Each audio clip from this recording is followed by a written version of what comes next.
Sriman Narayana Narayan Hari Hari Sriman Narayana Narayan.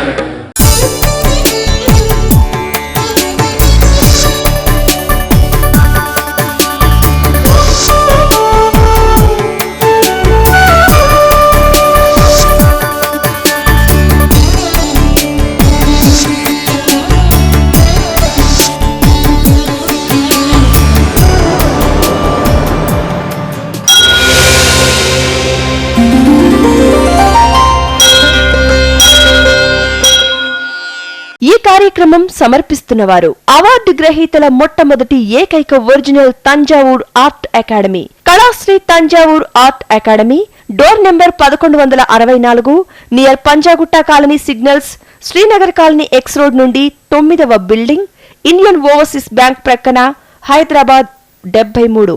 Website www.kalasriarttemple.com. Sriman Narayana Narayan Hari Hari Sriman Narayana Narayan Hari Hari. Sriman Narayana Narayan Hari Hari Sriman Narayana Narayan Hari Hari. త్రికళా జ్ఞానంలోనికి సుస్వాగతం. ఈరోజు పూర్వాషాఢ అన్న నక్షత్రాన్ని గురించి, శుక్రదశలో పుట్టిన ఈ నక్షత్ర మర్మాన్ని గురించి తెలుసుకోబోతున్నాం. పూర్వాషాఢ అంటేనే తొలి నీటి రిక్క అన్నదే అర్థం. అంటే మొట్టమొదట కురిసే ఆ దివి నుండి భూమికి అందచేసే నీటి చుక్క. చుక్క అంటే నక్షత్రము, నీటి బిందువు, తిలకం. ఈ తిలకము శుక్రతత్వాన్ని కూడా తెలియచేస్తుంది. శుక్రతత్వము ఆ శుక్రలక్ష్మి అనుగ్రహాన్ని కూడా అందచేస్తుంది. ధన ధాన్యాదులు పెంపొందాలంటే కూడా పంటలు సస్యశ్యామలంగా ఉంటేనే, ఆ పంటల్ని పండించి రైతన్న సంతోషంగా ఉంటేనే దేశం సుఖమయంగా ఉంటుంది. అటువంటి జలతత్వం ఈ పూర్వాషాఢ నక్షత్రం. ఈ పూర్వాషాఢ అన్నది ఆషాఢ మాసంలో మొట్టమొదటి జల్లులతో ప్రారంభమయ్యేది. అందుకే దీనిని తొలి నీటి రిక్క అంటుంటారు. వసువులలో అప అనే జలతత్వము ఈ పూర్వాషాఢ నక్షత్రతత్వం. ఈ జలతత్వమే, వరుణతత్వమే, గంగాదేవి తత్వమే ఈ పూర్వాషాఢ అనుగ్రహము గల మర్మం. ఆషాఢ మాసంలో నీటిలో పసుపు నీళ్లు కలిపి అమ్మవార్ల జాతరలు జరుపుకుంటుంటారు, బోనాలు సమర్పించుకుంటుంటారు. రేణుకమ్మ, ఎల్లమ్మ, ఇలా పోచమ్మ అనేక గ్రామ దేవతల్ని ఆరాధిస్తుంటారు. పసుపు తడిపిన బట్టల్ని ధరించి ఆ వస్త్రాలతో కావడిని మోసుకొని అనారోగ్య దోషాల్ని తొలగించుకోవాలనుకుంటూ ఆడి మాసములో, ఆడి అంటే ఆషాఢమే, తమిళములో ఆడి అంటుంటారు. ఆ ఆడి కావడితో సుబ్రహ్మణ్య స్వామిని వేడుకొని అనారోగ్య దోషములు రాకుండా ఉండాలని కోరుకుంటారు. అది కూడా నాగాంశ శక్తి తత్వం. పూర్వం రోజుల్లో ఈ తొలి నీటి రిక్కతోనే తొలి మాసం ప్రారంభమయ్యింది అనేవారు. అదొక మర్మం. ఎందుకంటే పండగలు కూడా ఈ ఆషాఢం నుండే ప్రారంభమవుతాయి, ఈ జలతత్వంతోనే ప్రారంభమవుతాయి. ఆ జలతత్వంతోనే గంగ జాతరలు కూడా చేస్తుంటారు. ఈ వరుణ అనుగ్రహము కల నక్షత్రమే పూర్వాషాఢ నక్షత్రం. మన కరములోని వరములను ఒసిగే గురు తరంగములు ఉన్నాయి. అదే ఈ చూపుడు వేలు. ఇది బృహస్పతి యొక్క అనుగ్రహము కల మార్గదర్శకమైన వేలు, ఆ దివితత్వాన్ని తెలియచేసే వేలు. ఈ వాయుతత్వమైన వేలే బృహస్పతికి సంబంధించినది. పైకి పైకి ఎదగడానికి సూచిక, లక్ష్యానికి బాణం గుర్తుకి కూడా, ధనుస్సు రాశికి కూడా సూచిక బృహస్పతి వేలు ఇది. మరొక దేవగురువు కాకుండా మరొక అసుర గురువు ఈ బొటన వేలు. శుక్రతత్వముతో ఉన్న ఈ వేలే అగ్నితత్వమైనది. ఒకటి అగ్ని, మరొకటి వాయు. ఇవి రెండూ కలగలిపితే, ఇలా ఏకమైతే ఇరుగురు తత్వమే మహాశక్తివంతమైనది. అందుకే ఆ మేధా దక్షిణామూర్తి ఇలా చిన్ముద్రతో సాక్షాత్కరిస్తాడు. ఈ త్రిశూల తత్వముతో ఉన్నదే ఆ దివితత్వాన్ని సూచిస్తే, ఈ భువిలో మనకి గురుతత్వాన్ని, గురు అనుగ్రహాన్ని కలుగు చేసేది కూడా ఈ చిన్ముద్రయే. ఈ బృహస్పతి, ఈ అసుర గురువు, దేవగురువు, అసుర గురువు ఇరువురు ఏకమై మంచి సన్మార్గాన మనల్ని నడిపించాలి. ఆషాఢ శుక్రవారాల్లో లక్ష్మీ వ్రతం చేసి ధనధాన్యాల్ని చేకూర్చమని కోరుకుంటుంటారు. అంతేకాకుండా పూరి జగన్నాథ రథయాత్ర కూడా బలభద్ర సుభద్రలతో కొనసాగుతుంది. అంతేకాకుండా ఆషాఢానికి ఆకలి ఎక్కువ అంటుంటాం. అంటే ఆ సమయంలో వర్షాలు ప్రారంభమవటంతో కూష్మాండాన్ని ఇంటి ముందు తగిలించడం జరుగుతుంది. కూష్మాండం అంటే గుమ్మడికాయ. ఆషాఢానికి కూష్మాండానికి ఉన్న తత్వము, అందులో దాగిన జలతత్వము క్షుద్రశక్తి తత్వాన్ని పీల్చుకునే తత్వం. అందుకే ఇంటి ముందు గుమ్మడికాయల్ని దిష్టి కింద వాడుతుంటారు. నరఘోష ఎక్కువగా ఉంటే అందులో నీరు కుళ్ళిపోయి దుర్వాసన వచ్చి నల్లగా మాడిపోతుంది. నరదృష్టి అంతటి తీవ్రమైంది. సర్పతత్వంతో ఉంటుంది, క్షుద్రశక్తి ప్రయోగంతో ఉంటుంది. అటువంటి క్షుద్ర శక్తుల్ని ఆరాధిస్తూ, నాగశక్తి అయిన సుబ్రహ్మణ్యేశ్వరుడిని ఆరాధిస్తూ ఈ ఆషాఢ మాసంలో పూజలు ప్రారంభిస్తారు. అదే పూర్వం తొలి శయన ఏకాదశిగా, తొలి మాసంగా, సంవత్సరాదిగా ఉండేది. పూర్వాషాఢ తత్వమే ఈనాటికి కొనసాగుతూ పండుగలన్నీ ప్రారంభమవుతున్నాయి. ఈ సమయంలోనే ఆడవారు గోరింటాకు పెట్టుకుంటుంటారు. ఎందుకయ్యా అంటే జలంలో కాస్త మలిన దోషాలు, కొత్త నీరు కాబట్టి, విష పదార్థాలు ఉంటాయి కాబట్టి గోరింటాకు పెట్టుకోవటం వల్ల గోర్లకు, ఈ వేళ్లకు దోషాలు అంటకుండా ఉంటుంది. ఆ గోరింటాకు అని ఎర్రటి వర్ణము కూడా వర్ణశాస్త్ర ప్రకారం శుక్ర సంబంధమైనది. ఆకర్షణ శక్తిని పెంపొందింపచేసేది. జలంలోని విషదోషాల్ని చర్మానికి అంటకుండా, చర్మ వ్యాధులు రాకుండా నిరోధించేది. అటువంటి మర్మాలన్నింటినీ జోడించే ఈ ఆషాఢ మాసంలో పండుగలు ఉన్నాయి. అదే అందులో దాగిన విజ్ఞానం.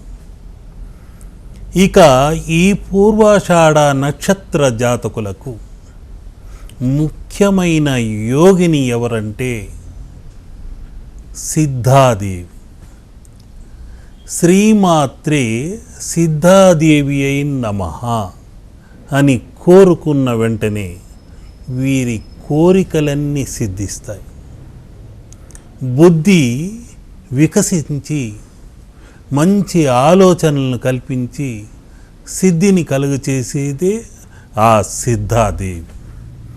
ఆ సిద్ధి బుద్ధితో ఉన్న వినాయకుడిని ప్రార్థించండి. ఆ సిద్ధాదేవి అనుగ్రహాన్ని పొందండి. మంచి సన్మార్గంలో పయనించండి. మీరు తెలివితేటలు ఎక్కువగా ఉన్న దానిని మంచి పద్ధతిలో ఉపయోగించండి. పెద్దలను గౌరవించండి. ఈ ఆషాఢ తత్వం నేననే అహం తగ్గించుకొని వృద్ధులైన వారికి సహాయ సహకారాలు అందించండి. మీ వినయం చూసి ముచ్చటపడి వారు ఆశీర్వదించాలి. మీ యొక్క విజ్ఞానంతో మీరు కూడా మున్ముందుకెళ్ళాలి. వీరికున్న ఈ శుక్ర గురుతత్వమైన పోరాటం మానసిక సందిగ్ధావస్థ నుండి బయటపడేందుకు అతి ముఖ్యమైన ముద్ర ఏదయ్యా అని ఆలోచిస్తే ఆ సిద్ధాదేవి, ఆ షణ్ముఖుడు గురుతత్వముతో నన్ను అనుగ్రహిస్తే ఒక ముఖ్యమైన ముద్రను చిత్రించి చూపుతున్నాను. గురుతత్వము అని ఎందుకు అంటున్నానంటే, పదే పదే ఎందుకు చెబుతున్నానంటే, వ్యాస పూర్ణిమ ఆషాఢ మాసాన వస్తుంది, గురు పౌర్ణమి అన్నది వస్తుంది, గురుతత్వాన్ని కూడా తెలియచేస్తుంది. అటువంటి గురుతత్వమైన గురుదశలో పుట్టిన శ్రీరామచంద్రుడు, హనుమంతుడు, షణ్ముఖుడు, సిద్ధాదేవి ఆ ముద్రలన్నీ కలగలిపి ఒక ముద్రగా చిత్రించి 3 అనే సంఖ్యలో ఓంకార సంకేతముగా ఆ శ్రీరాముడిని, ఆ హనుమంతుడిని, ఆ షణ్ముఖుడిని, ఆ సిద్ధాదేవిని సిద్ధి బుద్ధి సర్వ శుభములు కలుగచేసే ఒక ముఖ్యమైన చిత్రాన్ని నేనిప్పుడు చిత్రించి చూపుతున్నాను. ఆ చిత్ర దర్శనంతో మీకందరికీ మంచి అదృష్ట ఫలితములు కలిగి మున్ముందుకెళ్ళాలని కోరుకుంటున్నాను. ఈ గంగా జలాన్ని శంఖములో తీర్థముగా పోసి దీనిని పసుపు అని హరిద్రములో దరిద్ర దోషాలను తొలగించే విధంగా ఈ హరిద్రాన మిళితం చేసి ఈ హరిద్రముతో పాటు కుంకుమ వర్ణాన్ని మిశ్రమం చేసి దరిద్ర దోషాన్ని తొలగించే హరిద్ర ముద్రని ఇప్పుడు మనం దర్శించుకుంటున్నాం. గంగామాత అనుగ్రహం, ఈ తొలి నీటి రిక్క అనుగ్రహం అందరికీ కలగాలి. ఈ విఘ్న వినాయకుడి అనుగ్రహంతో సిద్ధి బుద్ధి అన్న అనుగ్రహం కూడా కలగాలి. ఈ కూష్మాండ తత్వముతోనే ఈ ఆషాఢ దోషములన్నీ తొలగాలి. కొక్కరకు అనే ఈ కోడి పుంజు ఈ పూర్వాషాఢ నక్షత్రం వారికి అతి ముఖ్యమైనది కాబట్టి కర్తవ్య సూచనగా ఉండాలి. అదేవిధంగా గురుతత్వమైన శ్రీరామచంద్రుడు జన్మించినది పునర్వసు నక్షత్రము, ఈ హనుమంతుడు జన్మించినది పూర్వభాద్ర నక్షత్రము. ఇరువురు గురుతత్వముతోనే ఆవిర్భవించిన వారు. అటువంటి గురుతత్వాన్ని తెలియచేసేదే ఈ ధనస్సు రాశి అన్నది.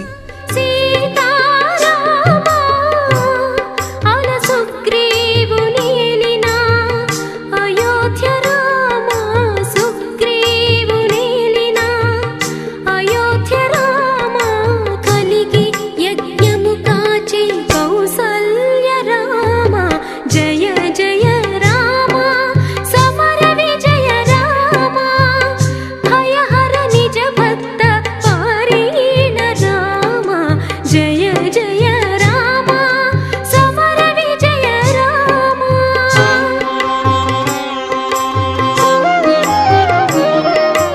ఈ ఓంకారంలోనే ఒదిగి ఉన్నాడు ఆ ఓంకార ఆకార హనుమంతుడు. ఈ ఓంకారమే రామధనసుగా, ఆ శ్రీరామ బాణంగా, ఆ శివ బాణమైన పినాకముగా, ఇంద్రధనస్సుగా ఓం అనే శక్తిలోనే సర్వం ఇమిడి ఉంది. సూర్య సంభూతుడైన శ్రీరామచంద్ర అనే తత్వమే ఈ ఓంకారం అన్నది ఉంది.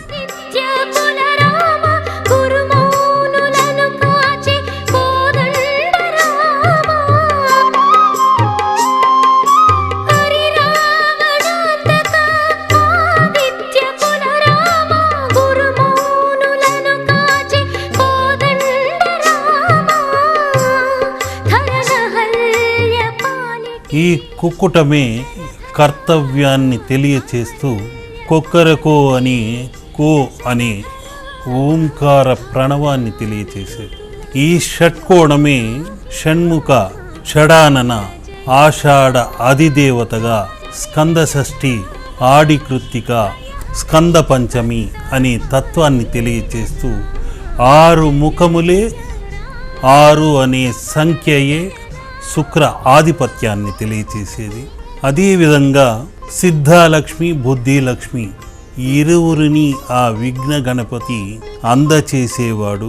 అటువంటి సిద్ధాదేవియే ఈ పూర్వాషాఢ వారికి ముఖ్యమైన అధిదేవతయై సిద్ధ లక్ష్మి అయి ఈ బ్రహ్మ కమలములో ఇంద్రధనస్సు అనే నీటి తత్వముతో ఏర్పడ్డ సప్త వర్ణములలో అధిష్టానురాలై అందరికీ నయనానందకరంగా ఆ తల్లి ధన ధాన్య కారకమై ఉంది. ఓంకారములో ఆసీనురాలై ఉంది.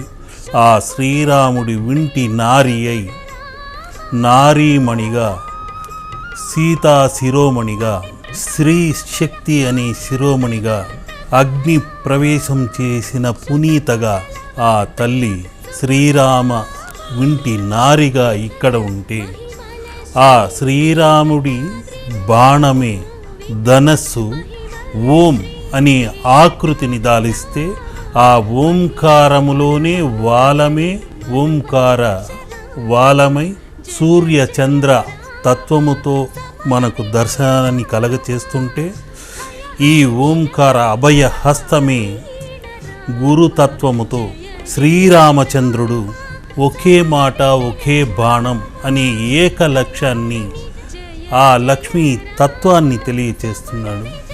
ఇక్కడున్న సిద్ధాలక్ష్మి, ఇక్కడున్న షడానన షణ్ముఖుడు, ఇక్కడున్న కోడి పుంజు కర్తవ్యాన్ని తెలియచేస్తూ ఓంకార గీంకారములో వాలమే ఓంకారమై ఆ హనుమంతుడు సాక్షాత్కరిస్తే, చిరంజీవిగా భవిష్యత్ బ్రహ్మగా ఆయన సాక్షాత్కరిస్తే, మీ ఇంట్లోని శని దోషములన్నింటినీ పటాపంచలు చేస్తే, అదేవిధంగా ఇక్కడున్న సిద్ధాలక్ష్మి అనుగ్రహంతో అన్నింటా మీకు సిద్ధించి అనుకూలంగా మీ బుద్ధి పయనించాలి, ఆలోచన తరంగాలు విజయవంతం కావాలి.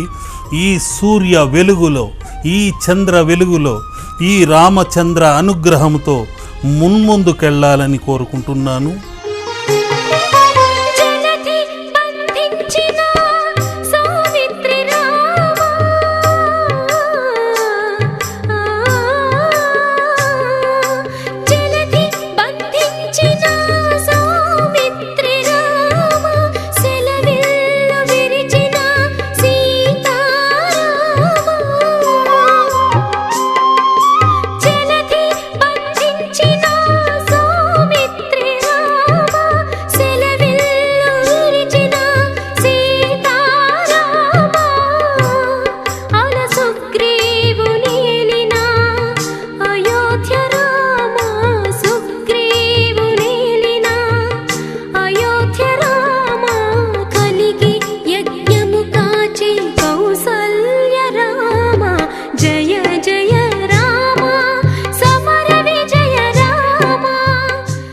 నేనిప్పుడు చిత్రించిన హరిద్ర ముద్ర వలన మీ ఇంట్లోని దరిద్ర దోషములన్నీ తొలగిపోవాలి. కూష్మాండ ఆకృతిలో, గుమ్మడికాయ ఆకృతిలో ఉన్న ఆ బొజ్జ గణపయ్యకు అటు ఇటు ఉన్న సిద్ధి బుద్ధి అని లక్ష్మీకర అనుగ్రహాలు మీకు అన్ని సిద్ధుల్ని కలుగచేసి, విద్యల్ని అందచేసి, బుద్ధిని వికసింపచేయాలి. అదేవిధంగా గురుతత్వముతో ఉన్న కుమర గురువు షడ ఆషాఢ తత్వానికి సూచికగా 6 ముఖములతో, 6 అన్నది శుక్ర కళ కాబట్టి ఆ 6 ముఖములతో నిత్య యవ్వనుడైన ఆ కుమారస్వామి అనుగ్రహం కలిగి మీరందరూ నిత్య యవ్వనముతో, నిత్య వినూత్న పద్ధతిలో నవ సమాజాన వెలుగొందాలి. 6 ముఖములనే శుక్రతత్వముతో అన్నింటా విజయాన్ని సాధించాలి. ఆ సేనాధిపతిలా సమాజంలో పోరాడి గెలవాలి. మీ వృత్తిలో కానివ్వండి, ఉద్యోగంలో కానివ్వండి, వ్యాపారంలో కానివ్వండి, అన్నింటా రాణించాలి. అంతేకాకుండా కొక్కరకు అని కర్తవ్యాన్ని తెలియచేసే కోడి, ఆ సుబ్రహ్మణ్యేశ్వరుడి కుక్కుట పతాకం, కో అన్నది ఓం అనే ఓంకారాన్ని తెలియచేసేది. నిత్యం కర్తవ్యాన్ని ఉదయాన్నే తెలియచేసేది. అటువంటి సంకేతాన్ని గుర్తుంచుకొని లక్ష్యంతో ముందుకు పయనించాలి, బద్ధకాన్ని వదిలించుకోవాలి. అదేవిధంగా పెద్దలకు వినయంతో విజయం కలిగేలా ఆశీర్వదించమని కోరుకోవాలి. వారి ఆశీస్సులను అందుకోవాలి. తల్లిదండ్రుల నుండి ఆశీస్సులను అందుకుంటూ మున్ముందుకెళ్ళాలి. ఆ పద్ధతిలోనే ఆ శ్రీరామచంద్రుడు దేవుడయ్యాడు. ఆ శ్రీరామచంద్రుడిలా గురుదశలో పుట్టి తండ్రి వాక్య పరిపాలన దక్షుడై ఆ శ్రీరామచంద్రుడి అడుగు జాడల్లో నడవాలి. ఒకే మాట, ఒకే బాట, ఒకే భార్య అనే పద్ధతిలో కీర్తించబడాలి. ఆ గురుదశలోనే పుట్టిన హనుమంతుడు కూడా వినయ విధేయతలతో ఆ శ్రీరామనామ సంకీర్తనతో చిరంజీవి అయ్యాడు. అటువంటి